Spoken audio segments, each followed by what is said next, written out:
They fed their people 3 meals a day. You would hear the bells clanging at 7 o'clock in the morning, get up for breakfast. Then at noon, they'd ring the bell to come for lunch. And then at 5 o'clock, they'd have their supper. And eventually, they kind of got away from it. So we got a lot of the people from there came there to the restaurant to eat.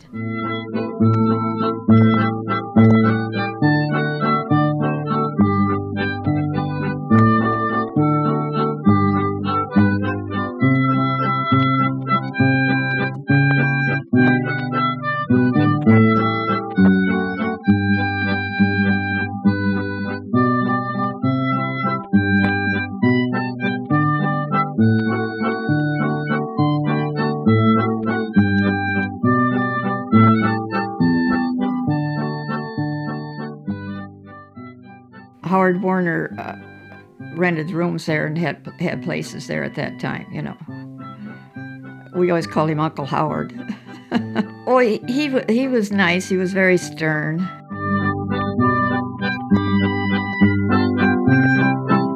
I remember when he bought it, I'm like, what are you buying this piece of crap for? Because you couldn't see the houses.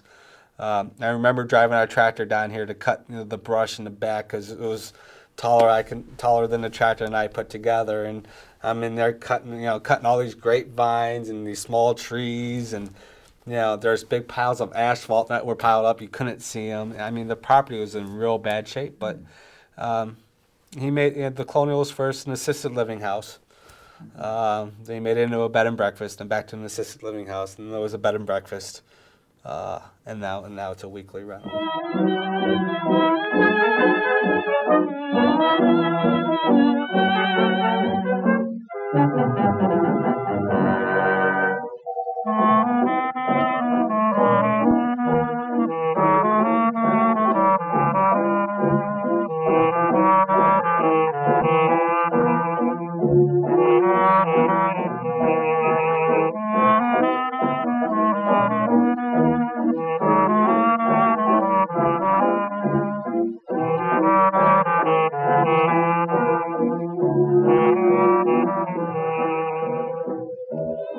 Idlewild was still operating when I left in 1966 and moved on away from the village and spent less and less time after 1966. It was still Idlewild, also called Ramsey's, but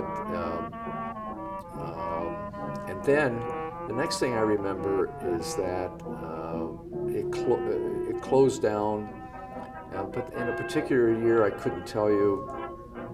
The next thing I knew is there was a restaurant that came in on the lakefront of that property. That property consisted of a lodge with a dining room, and then cottages on the property with a tennis court nearby, and you could rent a cottage, or you could live in the lodge. And they had a bell, a train bell, a large train bell that was on the top of a telephone pole. And when it was time for dinner, they'd clang the bell. They'd pull on this long rope that came down, and that would call the cottage and the lodge residents to dinner. And when we were kids playing in the village during the summer, we would be told to come home with the bells, or come home when you hear the bells. And that was our signal to come home, because then our parents would have dinner ready at about that time.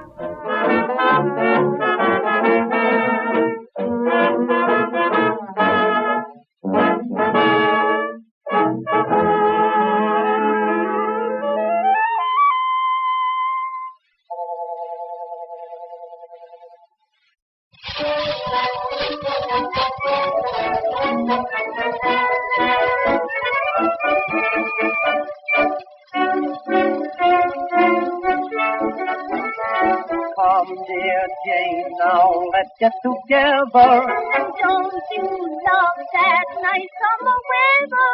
So let's go to that beautiful sea. I'll follow along. It's you for me.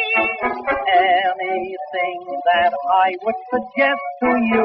Just your heart, I think it's the best to do.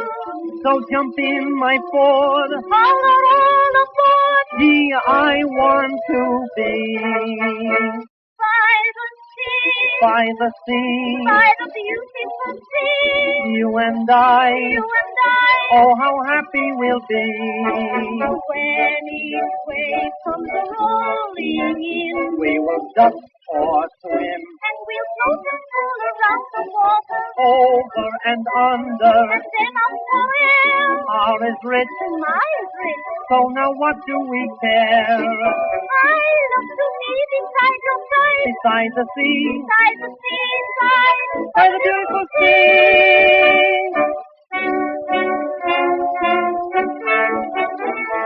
I am quite a sport on a Sunday.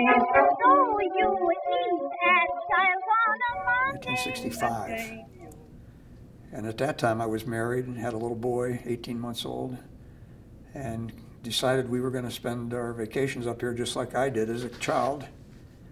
And we were driving through the strip looking for a place to stay, and the first place we saw was Rodon, Cottage, R-O-W-D-O-N,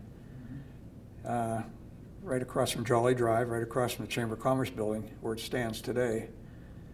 And it was owned by the Shearson family. And we went in and said we were interested, and they gave us a rate and a date and a cottage, and then from then on, we started coming there. The first year we came for 1 week, and the second year I said, that's too much work packing a car, and the week is over before you realize it. And so then we started coming for 2 weeks, and I think we went to 3, and then at about that period she went seasonal. She had been using her 3 children to clean cottages on Saturdays when the turnover occurred, when new people would come in and the old people would go home. And they were teenagers, and they would help her clean the cottages for the new incoming people. And I think the kids just got old enough that they were away at school and different things, and so she went seasonal. So you would take a cottage from May when she turned the water on till October when she turned the water off. And we did that, and I stayed with her for 26 years. From 65 to 90, I was with her. I didn't get a vacation in 1990. I was overseas working, and we were still renting the cottage from her, paying the yearly rent, and we paid the utilities at the end of the year. She would send us a bill. She would just take all the cottages, divide by, I think she had 7 cottages. You paid 1/7, regardless of how long you were here or how long you weren't here. And I had come up and I'd brought my dog, and it was just me. Nobody else wanted to come with me. It was late in the year. I think swimming season was pretty well finished, and the fellow next door had Johnson's cottages, and he was standing out there with a little sledgehammer putting a sign in for sale by owner. And I bought him. I questioned him. I says, you're selling your cottages? And he said, yeah. He says, I'm getting older now, and I don't feel like we want to do this anymore. And I says, well, I'm really interested in this. And he pulled the sign out, and I says, well, you haven't told me yet what you're asking for the property. And at that time I was 52 years old, hoping to get out of the steel industry at age 62, so I had 10 years to pay off any debts that I had incurred. So he says, well, we'll work something out. We operated it from 90 to 2000. And at that time, I was still working 5-6 days a week and also traveling internationally. So my wife really was tasked to running the day-to-day operation. Usually on Friday night, I would drive up from Youngstown or Warren, cut the grass, trim the hedges, visit with the people that had been there and were getting ready to leave. And then on Saturday when they left, the 3-4 of us would clean cottages, get them ready for the new people, which takes 3 or 4 or 5 hours sometimes. And then Sunday, kind of relax a little bit and back to work Monday morning. So I did that for 10 years. And then I retired in the year 2000 in June. And I've lived at Geneva-on-the-Lake ever since.